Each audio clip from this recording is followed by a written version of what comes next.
अब इस सवाल में हमें ये बताना है कि कोई भी धनात्मक विषम पूर्णांक 6q+1 या 6q+3 या 6q+5 के रूप का होता है। तो इस सवाल को हम सबसे पहले लिखते हैं कि माना कि।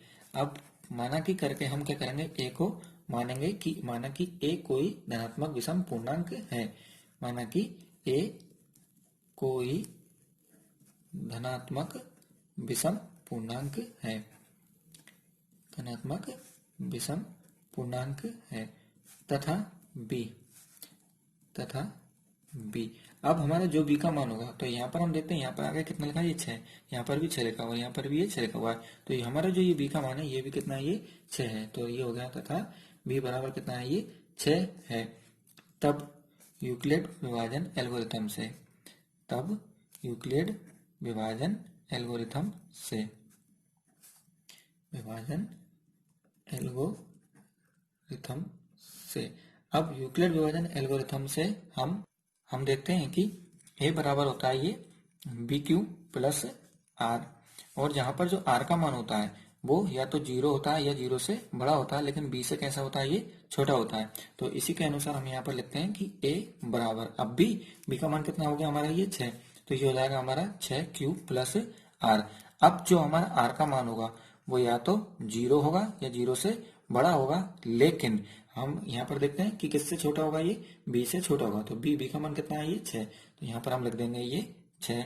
अतः ए बराबर 6q प्लस आर हमें प्राप्त हुआ, और आर का जो मान है वो या तो 0 होगा या 0 से बड़ा होगा, लेकिन 6 से कैसा होगा, ये छोटा होगा।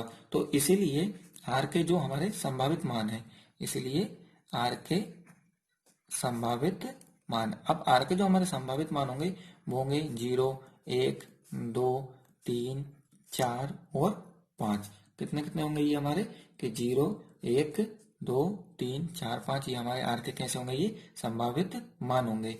तो इसका मतलब ये है कि अर्थात ए जो है हमारा वह संख्याओं, अर्थात ए संख्याओं। अब ए का जो हमारा मान निकलेगा, तो हम अगर मान लीजिए आर का मान 0 रखते हैं, तो 0 रखेंगे तो हमें यहाँ लिखने की कुछ जरूरत नहीं है, क्योंकि 0 होगा तो ये +0 तो हट जाएगा ये ऑटोमेटिक। तो ये हमारे पास ए का मान कितना हो जाएगा, ये 6q। तो अर्थात ए संख्याओं 6q, और जब 1 रखेंगे तो ये हो जाएगा 6q प्लस 1, तो यहाँ पर ये हो जाएगा 6q प्लस 1। फिर कॉमा जब 2 रखेंगे तो कितना हो जाएगा, ये 6q प्लस 2। 3 रखेंगे तो यहाँ पर 3 आ जाएगा, तो ये हो जाएगा हमारा 6q प्लस 3। जब 4 रखेंगे तो ये हो जाएगा 6q प्लस 4। 5 रखेंगे तो ये हो जाएगा 6q प्लस 5। तो हमने क्या करा कि एक बार 0 रखा, एक बार 1 रखा, एक बार 2 रखा, एक बार 3 रखा, एक बार 4 रखा, एक बार 5 रखा। तो हमें ये मान प्राप्त हुए हैं, ये 6q, 6q plus 1, 6q plus 2, 6q plus 3, 6q plus 4 और 6q प्लस 5 के रूप का हमारा जो मान है वह हो सकता है। तो यहाँ हम लिख देंगे कि के रूप का हो सकता है। अब इसके बाद हम देखते हैं कि हमने जो ए का मान माना था वो क्या माना था, कि कोई भी धनात्मक विषम पूर्णांक। तो इसके लिए हम लिखेंगे कि चूंकि ए एक विषम संख्या है, विषम संख्या है। अब अगर वह विषम संख्या है तो, या इसीलिए वह 6q प्लस 2 और 6q प्लस 4 के रूप का नहीं हो सकता है। तो इसीलिए यह 6q, 6q plus 2, 6q plus 4, 6q plus 4 के रूप का नहीं हो सकता है, के रूप का नहीं हो सकता है। अब क्यों नहीं हो सकता है ये, क्यों, क्योंकि ये क्या है, ये 2 से विभाज्य है। इसमें भी हमारे 2 का भाग जा रहा है, इसमें भी 2 का भाग जा रहा है और इसमें भी 2 का भाग जा रहा है।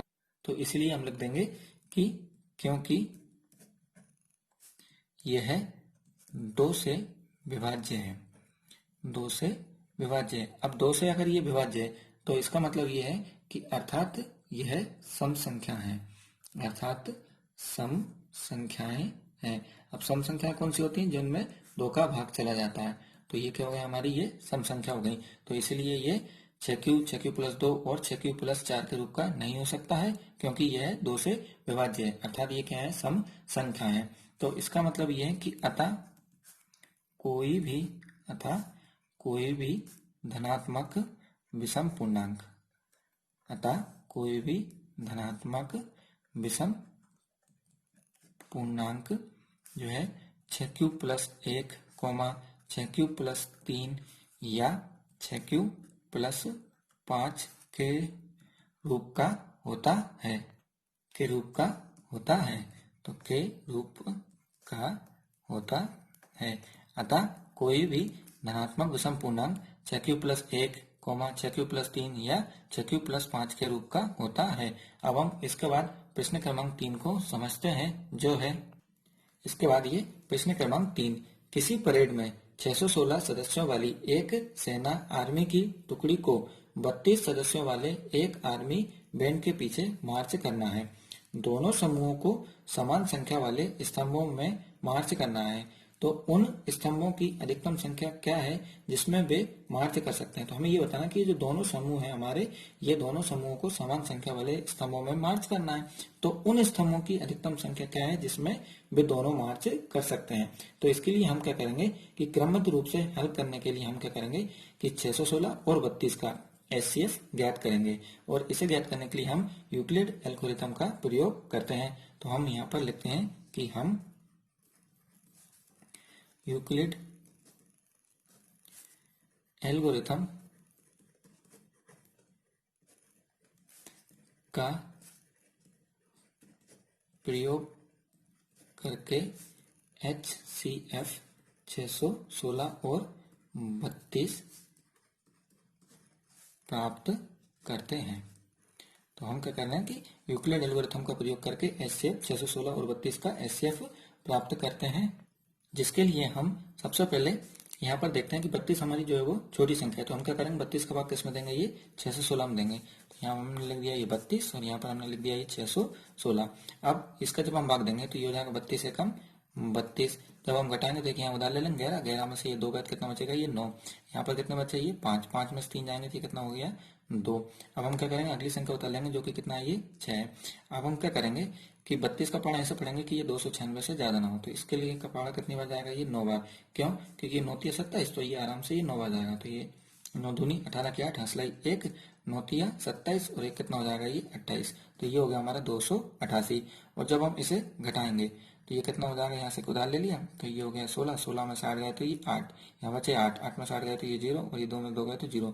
यहाँ पर ये शेष कितना बच रहा है, ये 8 शेष बच रहा है। तो इसको हम लिखते हैं कि सबसे पहले तो ये क्या हो गया हमारा, ये भाज्य, ये क्या हो गया हमारा, ये भाजक, फिर ये भागफल और आखिर में क्या हो गया, ये हमारा शेषफल। तो ये 8 जो है हमारा क्या है, ये शेषफल है। तो इसे हम सबसे पहले लिख देते हैं कि भाज्य 616 बराबर भाज्य बराबर भाजक यानी कि 32 गुणा भागफल, भागफल कितना हो गया, ये 19 प्लस शेषफल। अब शेषफल कितना हो गया, ये हमारा 8।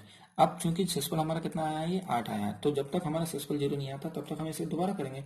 तो अब हम 8 का भाग हमारे ये नए भाजक 32 में देंगे। तो 8 भागित 32, ये कितना हो जाएगा, 8 चौको 32 और ये 32 में 32 गए क्या बचेगा, ये 0। अब हमें यहाँ पर शेषफल क्या प्राप्त हो रहा है, 0 प्राप्त हो रहा है, यानी कि हमारा ये जो नया भाजक है 8, यही हमारा क्या कहलाएगा, आंसर कहलाएगा। तो सबसे पहले तो हम इसे लिख के बता देते हैं कि भाज्य भाज्य अब हमारा कितना है, ये 32 है, तो ये हो गया हमारा भाज्य 32 बराबर भाजक कितना हो गया, ये 8 गुणा भागफल, भागफल कितना हो गया, ये 4 और प्लस शेषफल। अब शेषफल हमें कितना प्राप्त हो गया, ये 0 प्राप्त हो गया। तो जब हमें शेषफल 0 प्राप्त हो जाता है तो हमारा ये जो नया भाजक 8 है यही हमारा एचसीएफ का आंसर है। तो इसके लिए हम लिख देते हैं कि इसीलिए एचसीएफ 616, 32 बराबर कितना है, ये हमारा 8 है और ये क्या हमारा आंसर है। तो अतः